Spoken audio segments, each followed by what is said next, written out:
Hi mga kalon seekers! Welcome back dito sa channel ni Yana, ang tambayan ng mga naghahanap ng legit at mabilis na loan dito sa Pilipinas. Kaya kung bago ka dito ay huwag mong kalimutan na mag-like, mag-subscribe at i-hit mo na rin ang notification bell para maging updated ka sa mga bagong loan reviews at pera tips. So sa video na ito nga pag-uusapan natin ang isang promising loan offer na perfect para sa mga nangangailangan ng 1,000 hanggang 20,000 pesos. Alam nyo ba mga kalon tips, pwede kang umutang ng 1,000 hanggang 10,000 sa first loan, tapos kapag na-clear mo na, pwede kang umutang ng hanggang 20,000 sa mga susunod na loans mo. So meron nga itong 7 to 14 days na payment terms at meron itong daily interest rate na 1%.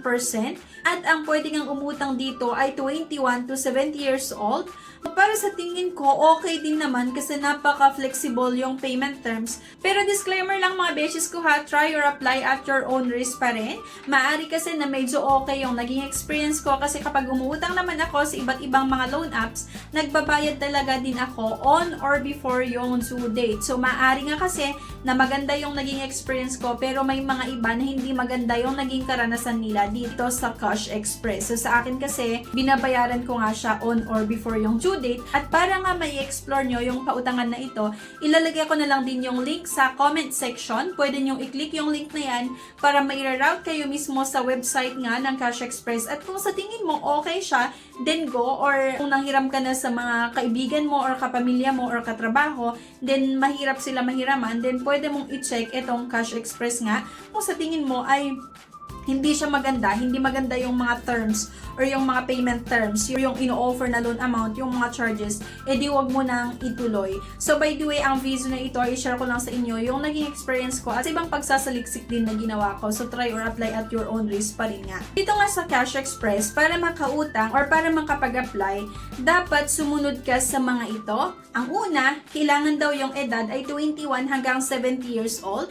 Dapat din daw po Filipino citizen at kasalukuyang naninirahan dito sa Pilipinas. Pangatlo, may trabaho or may stable na source of income. Kasi syempre, paano nga ba naman natin mabayaran yung possible na magiging amortization natin kapag wala tayong stable na source of income. Hindi kasi pwede yung utang tayo ng utang na wala pala tayong inaasahan din na pambayad. At number 4, kailangan merong personal na mobile number at active ito. At usually naman sa mga pautangan online, kailangan talaga kapag nag-apply tayo, ilalagay natin yung ating valid mobile number kasi kadalasan nga nagsesend sila ng OTP or one-time password na bago ka makapag-apply, kailangan mailagay mo yung OTP na sinend nga nila sa number. So, valid mobile number is a must.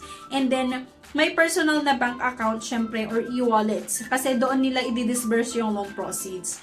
Number 6, meron kang kahit isa sa mga sumusunod na valid IDs. Pwede yung passport, yung national ID, driver's license, SSS ID, yung UMID postal ID, at yung PRC ID.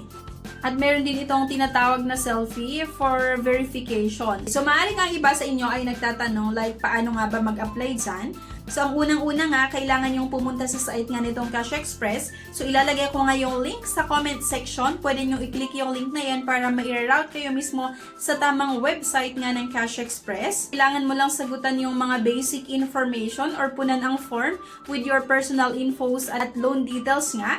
I-upload nyo nga lang yung valid ID at mag-selfie for verification. Pang-apat, isubmit lang natin yung loan application. At pang-lima, hintayin ang confirmation mula sa apps or sa SMS. Usually, matatanggap mo ang approval or pending status sa loob ng ilang oras. At minsan, hindi inaabot ng oras. Kung mabilis naman yung process, nasa 10 to 15 minutes or hanggang 30 minutes, malalaman mo kung approve or declined yung loan application mo at nagdi-disburse lang din naman itong Cash Express ng loan proceeds once na naaprubahan. I mean, dinidisburse nila agad-agad. So, may mga mga common questions lang dito sa Cash Express like, pwede ba mag-apply kahit part-time lang ang trabaho? So, oo naman. Nag-check ako sa mga Q&As nitong Cash Express at pwedeng-pwede daw umutang yung mga part-time lang ang kanilang trabaho. Basta syempre may proof na may kita talaga at may regular na income. At paano daw kapag decline? So, kung sakali naman daw na na-declined ang loan application, pwede kang mag-apply ulit after some time. Pero, ayusin mo muna yung application details mo. Number 3, Ano ang mangyayari kapag late daw ang bayad? Ilan nga ito sa mga katanungan ng mga borrowers or yung mga nagbabalak umutang dito. May mga penalties din kasi and additional charges na pwedeng tumubo.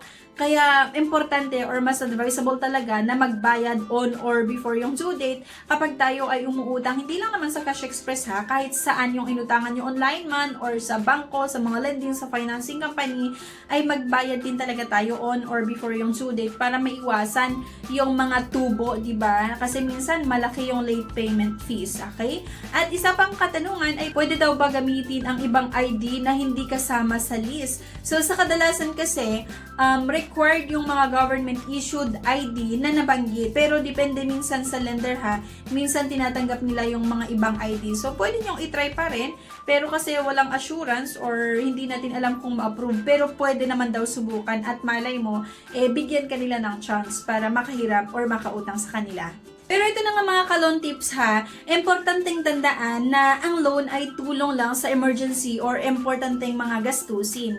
Huwag tayong maging dayuhan sa utang na walang plano kung paano babayaran. Dahil kahit mababang interest, kapag hindi nabayaran on time, pwedeng lumaki kasi ang babayaran mo dahil sa mga penalties. Kaya nga, lagi nating basahin ang terms and conditions bago mag-apply at huwag magpaka-overconfident, okay? Sa mga ka-loan tips, sana nakatulong itong video na ito para mas maintindihan nyo ang loan offer na ito at kung paano mag-offer ng maayos ang Cash Express. At kung interesado nga kayo, i-check nyo na yung link na makikita sa comment section para ma-route kayo mismo dito sa website at may explore nyo pa. At kung sa tingin mo nga, medyo okay naman sa'yo, pwede mong itry kapag kailangan natin ng extra cash nga para sa mga pang-emergencies or pang-bills payment or pang-tuition fee. Pero syempre, mababa lang yung amount na pwedeng mahiram dito. Hindi umaabot ng 6 digit.